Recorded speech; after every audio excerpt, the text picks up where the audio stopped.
ইব্রাহিম আলাইহিস সালাম একদিন আজরাইলকে বলছে, আজরাইল, কোন নাফরমান পাপীর রুহু যে কবজ করো তুমি, তখন তোমার চেহারাটা কিরকম হয়, আকৃতিটা আমার এটা একটু দেখাও।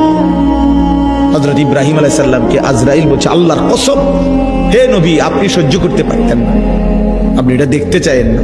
ইব্রাহিম আলাইহিস সালাম বললেন, না, আমার একটু হলেও দেখাও।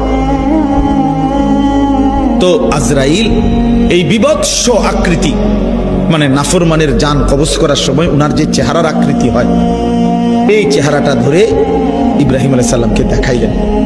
বিশ্বাস করেন, এই কিতাবে আছে, ইমাম কুরতুবীর কিতাব। ইব্রাহিম আলাইহিস সালাম একটা চিৎকার মাইরা বেহুশ হয়ে গেছে।